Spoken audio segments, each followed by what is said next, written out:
Cashier saves her coins to buy toys for shelter kids, never knowing a customer was documenting it. This was the unspoken rhythm of Ellie Winter's life, a quiet act of kindness hidden behind the mechanical beep of the grocery store scanner and the practiced smile she offered to hundreds of strangers each day. The small glass jar beside her register was unremarkable. Most customers assumed it held tips, though Ellie never corrected them when they dropped their spare change inside with casual indifference. The truth was far more precious than they knew. December in Portland brought a relentless chill that seemed to seep through the automatic doors of Value Mart each time they opened. Ellie pulled her navy blue store vest tighter around her thin frame, her fingers, red and chapped from the constant handling of cold coins, moving methodically across the register. "Lane 3 is open," she called, her voice carrying the rehearsed cheeriness of retail workers everywhere. But the smile that accompanied it never quite reached her eyes that held shadows of a past she rarely spoke about. At 42, Ellie carried herself with the careful posture of someone who had learned to take up as little space as possible. Her brown hair, streaked with premature silver, was always pulled back in a practical ponytail. The name tag pinned to her vest had lost its shine years ago, much like the dreams she'd once harbored. The store hummed with the frantic energy of holiday shoppers. Tinsel garlands hung from the ceiling, and the overhead speakers played the same 12 Christmas songs on an endless loop. It was the season of giving, of joy, of family, all the things that made the hollow space in Ellie's chest ache a little more. As the evening rush tapered off, Ellie found herself counting the minutes until her shift ended.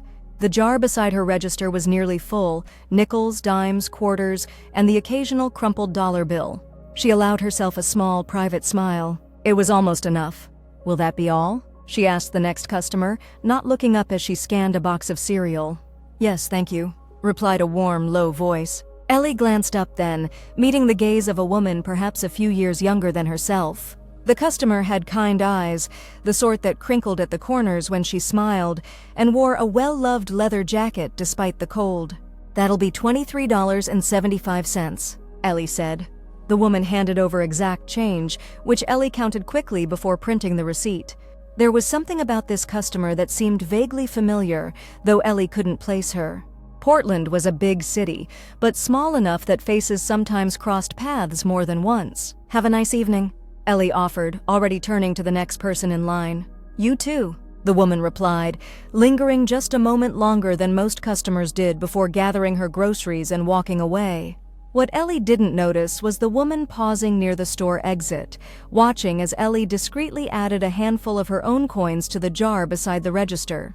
For Maya Chen, an investigative journalist who had spent the last 15 years documenting human interest stories, there was something about the quiet cashier that caught her attention 3 weeks ago. Perhaps it was the way the woman handled the coin jar with such reverence, or maybe it was the flash of something profound in her eyes whenever a child passed through her line. Maya hadn't meant to spy. She'd simply been in the right place at the right time, or the wrong place at the wrong time, depending on how you looked at it. 3 weeks ago, while picking up groceries after a late evening at the newspaper office, she'd witnessed something that stirred her journalistic instincts. The cashier, Ellie, according to her name tag, had been counting coins from that same jar, meticulously recording the amount in a small notebook.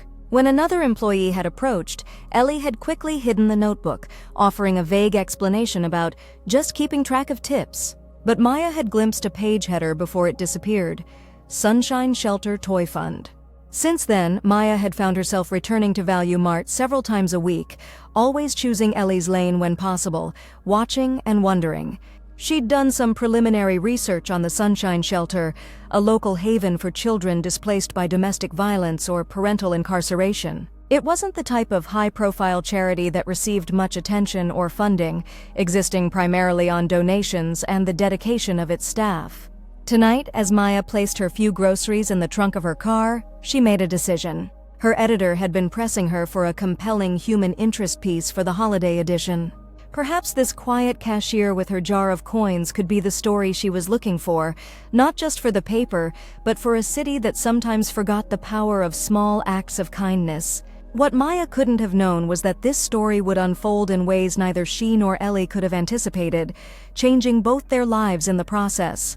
The following Tuesday, Ellie's day began like any other, The shrill beep of her alarm at 5 a.m., the familiar ache in her lower back as she rose from the lumpy mattress, and the quiet ritual of making a single cup of coffee in her small apartment. The walls were thin enough that she could hear her neighbor's television through them, the morning news providing a soundtrack to her solitary routine. Ellie didn't mind. The voices made the place feel less empty. She paused before a small framed photograph on her dresser, the only personal touch in the sparsely decorated room. A young girl with Ellie's eyes and a wide, gap-toothed smile gazed back at her. Ellie's fingers brushed the glass gently, a daily gesture that was both greeting and prayer.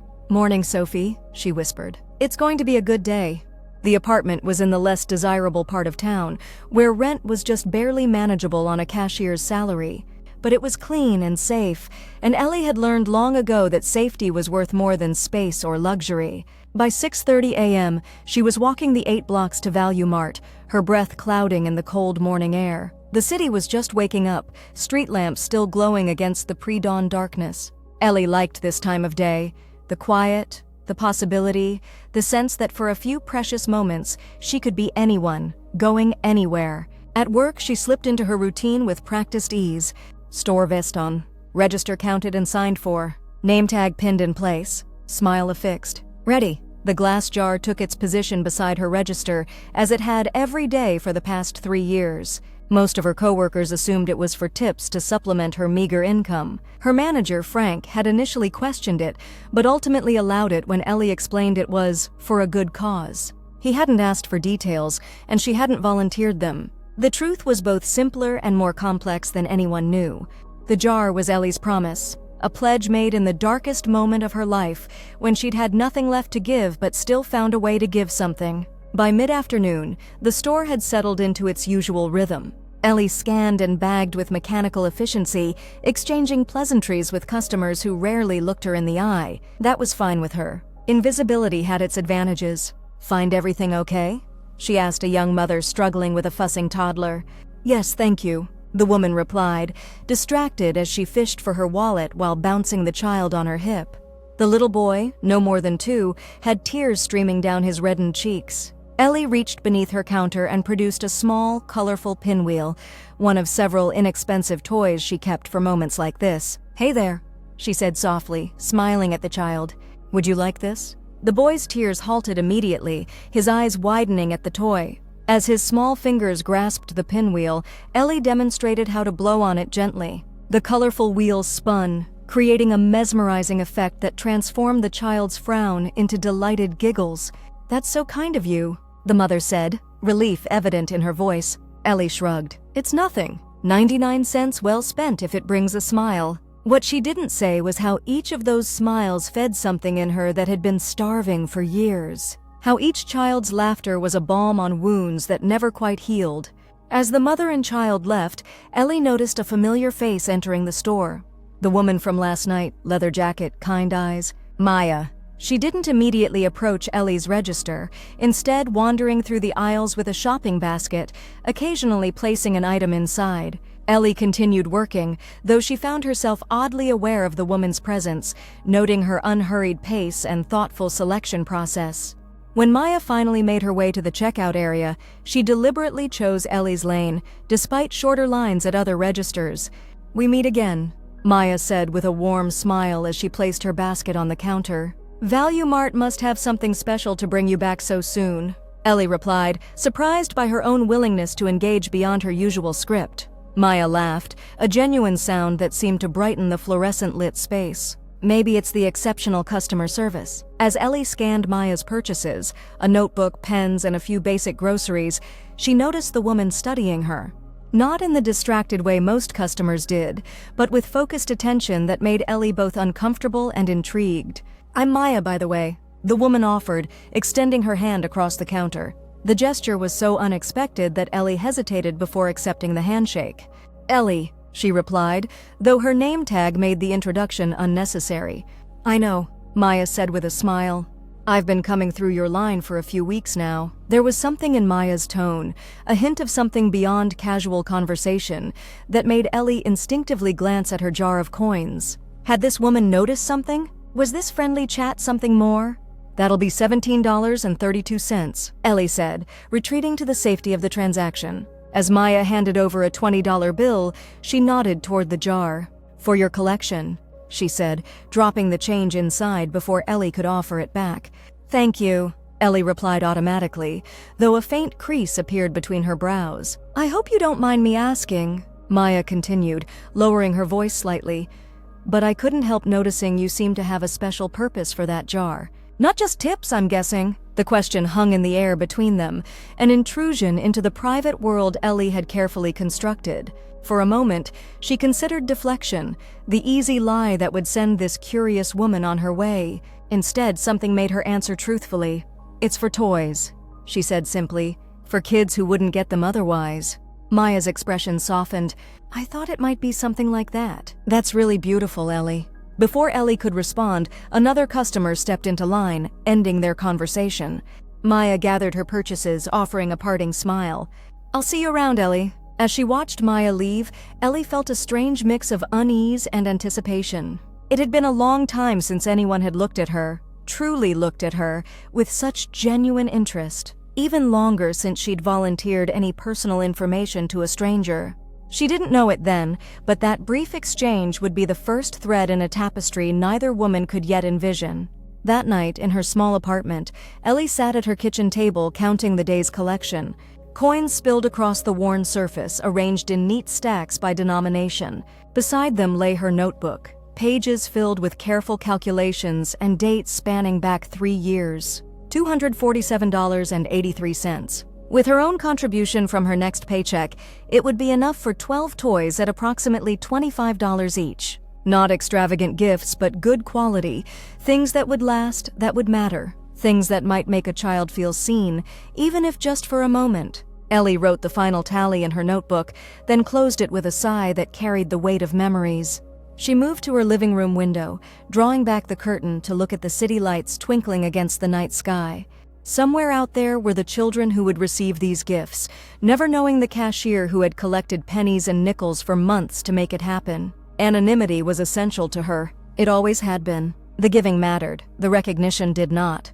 What Ellie couldn't have known was that across town, Maya Chen sat before her computer, fingers hovering over the keyboard as she contemplated how to approach a story that was beginning to feel increasingly personal. On her screen was the working title, "Small Change, Big Hearts, The Unseen Heroes Among Us." Maya had always prided herself on her journalistic objectivity, her ability to tell others' stories without becoming entangled in them. But something about the cashier with the quiet eyes and the jar of coins had touched a place in her that professional distance couldn't protect. Perhaps it was because Maya understood, better than most, the power of small acts of kindness. 20 years ago, she had been one of those shelter kids, clutching a donated toy that had become her most precious possession during the darkest chapter of her childhood. Neither woman slept well that night, each turning over thoughts of the other, unaware of the invisible thread that had already begun to connect their lives. For the next 2 weeks, Maya made almost daily appearances at Value Mart, always finding a reason to pass through Ellie's checkout line. What began as polite exchanges gradually evolved into something resembling friendship, brief conversations about the weather, a shared laugh over a customer's unusual purchase, comments about the holiday music playing overhead. Each visit, Maya would drop her change into Ellie's jar. Small contributions, but offered with a smile that suggested she understood their significance. Occasionally, she would bring coffee. "You looked like you could use this." Or recommend a book. "I just finished this and thought you might enjoy it." These small gestures confused Ellie at first. She wasn't accustomed to attention that didn't come with expectations or ulterior motives. But Maya's kindness seemed genuine, asking nothing in return except perhaps a few moments of conversation. "Do you have plans for the holidays?" Maya asked one evening, lingering after paying for a single box of tea. Ellie's hands faltered briefly as she arranged her register. "Nothing special," she answered. "Just a quiet day at home." She didn't mention that all her days were quiet, that holidays were simply markers of time passing rather than occasions for celebration. "What about family?" Maya pressed gently. A shadow crossed Ellie's face, so quickly that anyone less observant might have missed it. "No family," she said simply. Then, perhaps feeling the need to elaborate, added, "Not anymore." Maya nodded, accepting this without pushing further. "I'm sorry," she said, and the sincerity in those two words made Ellie look up, really look at this woman who had somehow slipped past her carefully constructed barriers. "It's been a long time," Ellie replied. "I've made my peace with it." The words were practiced, a script she had recited so many times she almost believed it herself. Before Maya could respond, Frank appeared, his manager's badge gleaming under the fluorescent lights.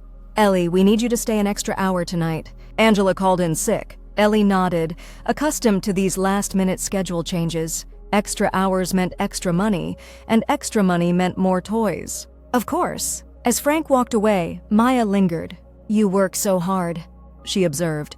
"Do you ever take time for yourself?" The question caught Ellie off guard. Time for herself? What would that even look like?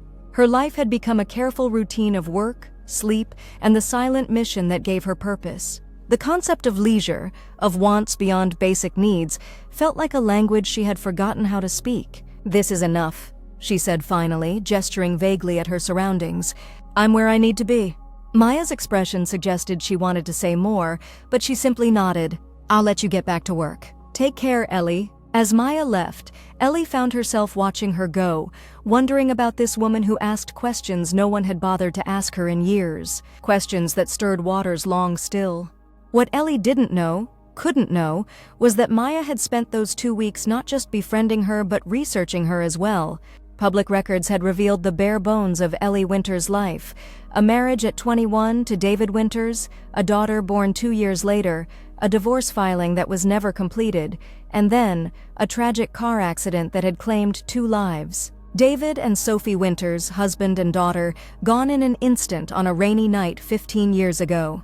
The woman who emerged from that tragedy had disappeared from public record for nearly a decade, surfacing again only when she took the job at Value Mart 3 years ago. What had happened during those lost years, Maya could only guess. But the careful way Ellie held herself, the shadows that sometimes darkened her eyes, told of wounds that time had scabbed over but never fully healed. Maya had come to Value Mart seeking a story. She had found one, but also something she hadn't expected: a growing connection to the woman at its center. A connection that made the traditional journalistic approach feel increasingly wrong. December 23rd arrived with a snowfall that blanketed Portland in white, transforming the city into a scene from a holiday card. For Ellie, it meant a busier-than-usual shift, as last-minute shoppers rushed to stock up before the holiday. By late afternoon, her back ached, and her smile had grown mechanical, but the jar beside her register was fuller than it had ever been, bolstered by holiday generosity and the increased foot traffic. Tonight was the night she would empty it completely, count the final amount, and make her annual pilgrimage to the toy store before it closed. As her shift neared its end, Ellie found herself watching the door, half expecting Maya to appear. It had been 3 days since her last visit, the longest stretch since they'd begun their strange friendship. Ellie told herself she didn't miss the woman's presence, the brief moments of connection that punctuated her otherwise solitary days. But the lie felt hollow, even to herself. At precisely 6 p.m., Frank appeared to relieve her. "All set for tomorrow, Ellie? Christmas Eve is always a zoo." "I'll be here," she assured him, carefully lifting the jar from beside her register. It was heavy now, filled with not just coins but bills as well, the result of 3 months of collecting. Frank eyed the jar with curiosity. "Finally taking home your tips, huh? About time you treated yourself to something nice." Ellie managed a smile. "Something like that." In the employee break room, she changed out of her Value Mart vest and into her worn winter coat. The jar's contents went into a canvas bag she'd brought specifically for this purpose. She signed out, nodded goodbye to coworkers who barely acknowledged her, and stepped into the snowy evening. The toy store was 6 blocks away, a locally owned shop that stayed open late during the holiday season. Snow crunched beneath Ellie's boots as she walked, her breath visible in the cold air. The streets were alive with last-minute shoppers, couples walking hand in hand, families hurrying toward warm destinations. Ellie moved among them, separate yet part of the same human current. At Thompson's Toys, a bell jingled as she pushed open the door. Warm air scented with cinnamon and pine enveloped her, along with the cheerful chaos of a store filled with wonders. For a moment, Ellie stood still, allowing herself to absorb the magic that toy stores always held. The colors, the possibilities, the uncomplicated joy. "Ellie, I was hoping you'd make it in before we closed." The voice belonged to Howard Thompson, the store's 60-something owner, whose white beard and ample belly gave him a decidedly Santa-like appearance. He'd been expecting her, the same date every year. "Wouldn't miss it, Howard," she replied, approaching the counter and setting down her heavy bag. "I think we did even better this year." Together, they counted out the money, $372.56 in total, more than she'd ever collected before. With Howard's generous special customer discount, it would purchase 16 quality toys.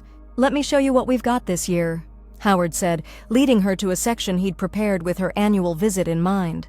Toys appropriate for various ages were displayed: art sets, building blocks, dolls with diverse skin tones, science kits, plush animals soft enough to absorb tears. Ellie moved among them with reverence, selecting each gift with careful consideration. A set of dinosaur figures for a boy who might need something to control in an uncontrollable world. A journal with a lock for a girl who needed a safe place for her thoughts. A soft, weighted blanket for a child seeking comfort. "They're going to love these," Howard said softly, watching as Ellie made her final selections. He didn't need to ask who they were. 3 years ago, when Ellie had first approached him with a jar of coins and a request to help her choose toys for shelter children, he'd recognized something in her eyes, a pain transformed into purpose. As Howard rang up the purchases and carefully wrapped each one, Ellie wrote individual cards to accompany the gifts. Not signed with her name, but with messages she hoped would matter. "You are braver than you know. Your creativity matters. This is just the beginning of your story." What neither of them noticed was the figure watching through the store window. Maya, a camera hanging around her neck, witness to this ritual of giving. She hadn't planned to follow Ellie. Their paths had crossed by chance as Maya finished her own holiday shopping. But seeing the cashier enter the toy store, canvas bag in hand, she'd been unable to resist the pull of the story unfolding before her. Inside, Ellie finished her task, 16 wrapped packages now filling 2 large bags. Howard helped her carry them to the door. "Same as always?" he asked. "You want me to have them delivered tomorrow?" Ellie nodded. "Please." With no mention of where they came from. Howard studied her face for a moment. "You know, Ellie, sometimes I think those kids would like to know who cares enough to do this for them year after year." She shook her head, a gentle but firm refusal. "It's not about me, Howard. It never has been." Outside, Maya quickly stepped back into the shadow of a nearby storefront, watching as Ellie emerged from the toy shop empty-handed, her mission complete. There was something about the woman's posture now. A lightness that hadn't been there before, as if the weight she carried had temporarily lifted. In that moment, Maya made a decision that would change everything. The story she had been crafting needed to be more than words on a page or images on a screen. It needed to be a bridge between past and present, between loss and purpose, between 2 women whose lives had been shaped by different sides of the same act of giving. Christmas Eve dawned clear and cold, sunlight glinting off fresh snow. For Ellie, it was just another workday, though Value Mart would close early at 4 p.m. She arrived for her shift with the empty jar, ready to begin the collection anew for next year. The store was chaotic, filled with frantic last-minute shoppers. Ellie moved through the day in a fog of transactions, her thoughts drifting occasionally to the toys that would be delivered to Sunshine Shelter that afternoon. She imagined children opening them tomorrow morning, hoped the gifts might bring moments of joy in lives that held too little of it. At 3:30 p.m., just as the rush was beginning to subside, Maya appeared in her checkout line.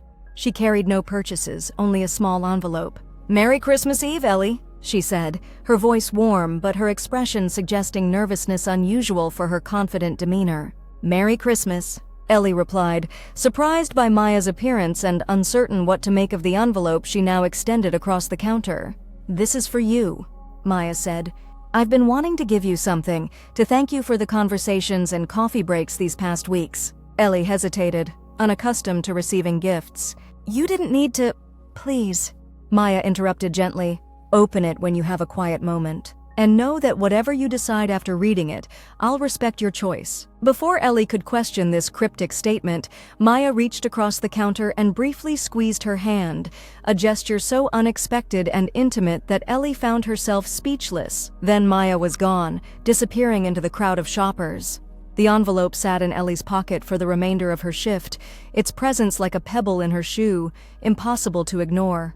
When Frank finally announced closing time, she gathered her belongings with unusual haste, eager to be alone with whatever message the envelope contained. Outside, the early winter darkness had fallen, but the city glowed with holiday lights. Ellie walked quickly, bypassing her usual route home in favor of a small park where she and Sophie had once fed ducks in another lifetime.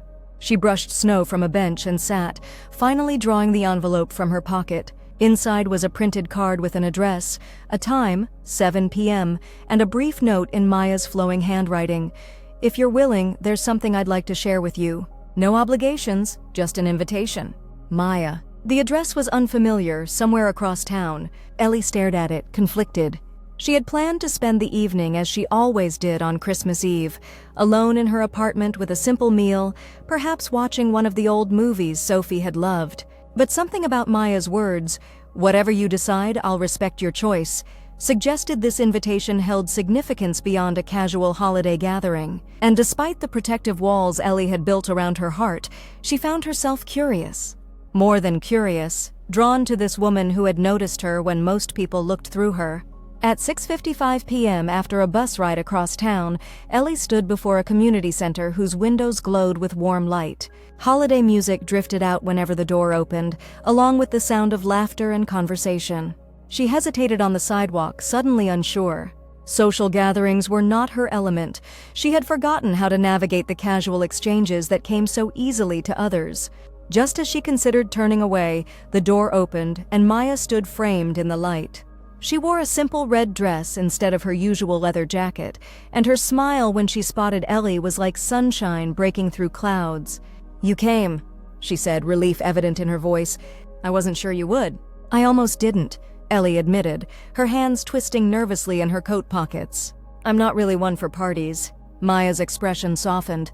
"It's not exactly a party, more of a gathering, and you don't have to stay long if you're uncomfortable." She extended her hand.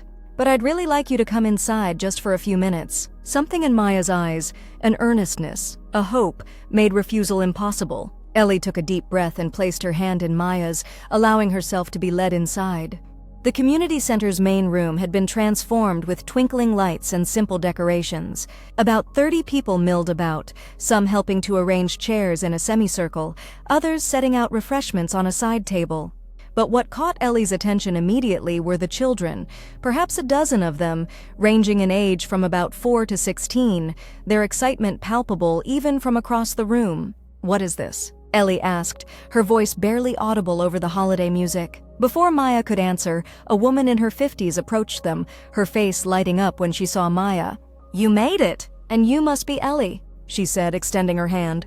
"I'm Patricia, director of Sunshine Shelter. Maya's told me so much about you." Ellie froze, her eyes darting to Maya with sudden understanding and something close to panic. The shelter, these children, the toys that should have been delivered anonymously, as they had been every year. "Maya," she began, her voice tight with emotion. "What is this?" Maya's expression was both apologetic and determined. "Let me explain, please. Not what you're thinking, I promise." Before she could continue, Patricia interrupted gently. "We're about to begin our little program. Would you both like to sit down?" Feeling as though she had stepped into a dream, or perhaps a trap, Ellie allowed herself to be guided to a chair in the back row. Maya sat beside her, close enough that their shoulders almost touched. "Trust me for just a few minutes," Maya whispered. "Then if you want to leave, I'll call you a cab myself." The room quieted as Patricia stepped to the front, thanking everyone for coming to Sunshine Shelter's annual Christmas Eve gathering. She spoke briefly about the shelter's mission, the challenges of the past year, and the community support that had sustained them. "Tonight," Patricia continued, "we have something special.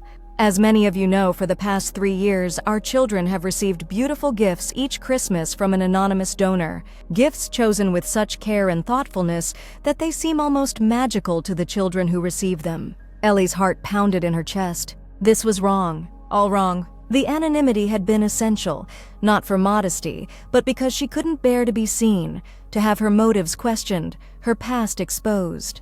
"We've never known who this Santa's helper was," Patricia was saying, "and we've respected their wish for privacy." But recently, one of our former residents, who has grown into an exceptional young woman and journalist, uncovered this beautiful story. Not to expose our secret Santa, but to honor the power of giving that begins with one person deciding to make a difference. Patricia gestured to Maya, who stood and moved to the front of the room. For the first time, Ellie noticed the projection screen set up behind them, the laptop connected to it. 15 years ago, Maya began, her voice steady but emotional, "I was a resident at Sunshine Shelter.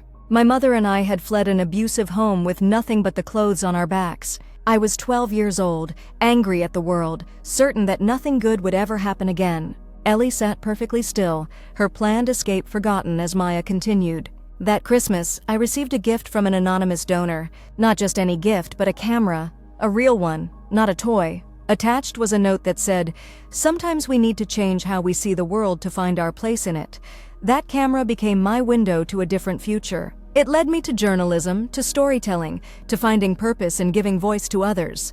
Maya paused, her eyes finding Ellie's in the semi-darkness. "I never knew who gave me that gift, but it changed the direction of my life. And 3 weeks ago, when I noticed a cashier at Value Mart quietly collecting coins to buy toys for shelter children, I recognized something in her, the same belief that small acts of kindness can transform lives." The screen behind Maya came to life, showing a photograph of Ellie at her register, the jar of coins beside her.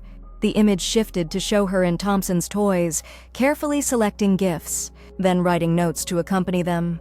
"This isn't about exposing someone who wished to remain anonymous," Maya said, addressing the room but speaking directly to Ellie. "It's about celebrating the ripples that flow from one person's compassion, about showing that when we give without expectation of recognition or reward, we create possibilities that extend far beyond what we can see." More images appeared. Children from previous years opening the gifts Ellie had selected, their faces alight with joy. Then, most surprisingly, photographs of young adults who had once been those children, holding the toys they had kept all these years. A young man with a dinosaur figure, a teenage girl with a journal, a college student with a now tattered plush bear. "These gifts weren't just toys," Maya continued. "They were messages. You matter. You are seen. Your joy is important." And that message resonates long after the moment of receiving. Ellie felt tears sliding down her cheeks, unchecked and unnoticed. She had never known, had never allowed herself to know, what happened after the gifts were delivered, had convinced herself that anonymity meant the impact remained invisible too. "Tonight," Maya said, her voice thick with emotion, "we're not here to remove the magic of anonymous giving. We're here to celebrate the power of connection, to recognize that when we reach out to others, even in ways we think are small or unseen, we create bonds that sustain us all." The presentation ended with a photograph Ellie had never expected to see, a split-screen image. On one side, a woman in her 20s standing beside a little girl with gap-toothed smile. On the other, Ellie at her register, the same eyes, the same determined set of her jaw. "When I began researching this story," Maya said softly, "I discovered something I never anticipated. The cashier who inspired me with her quiet generosity had her own story of loss and resilience.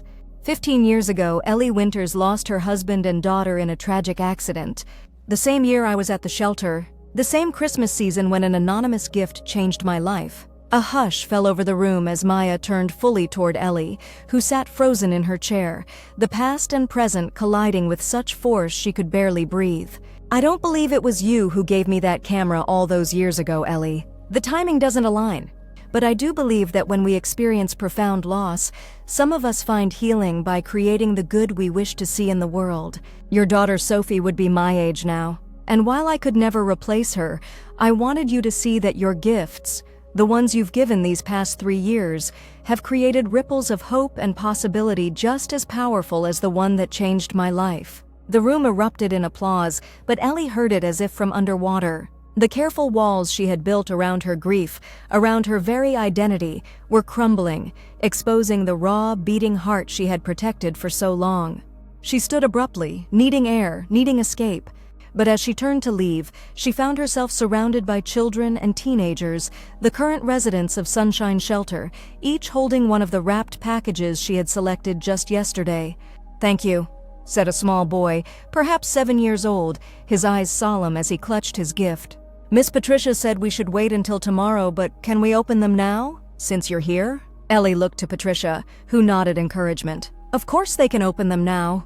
What followed was a chaotic, joyful unwrapping.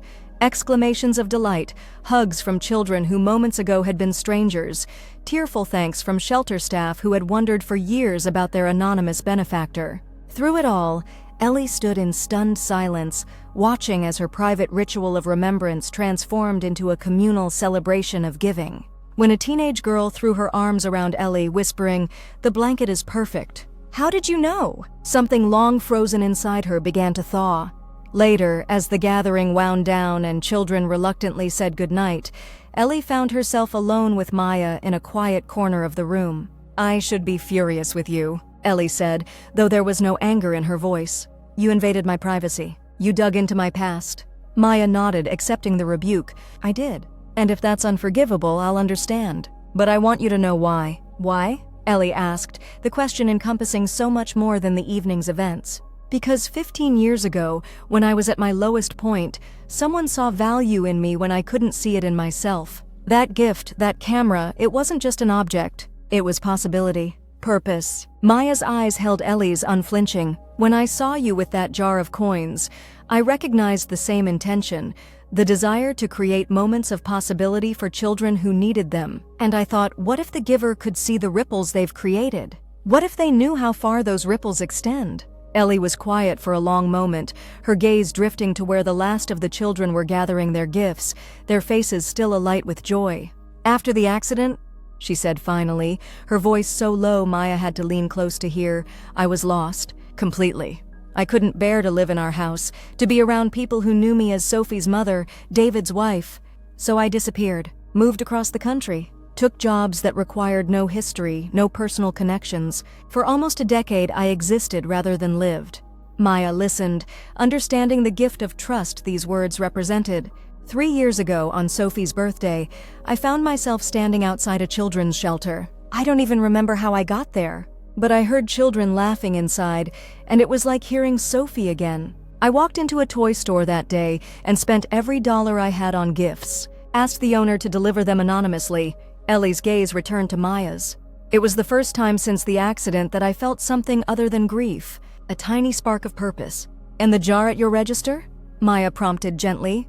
"A way to make the giving sustainable, to make it more than a one-time gesture of a woman having a breakdown on her daughter's birthday." Ellie managed a small smile. "I never expected anyone to notice. Or care. But that's just it," Maya said, reaching tentatively for Ellie's hand.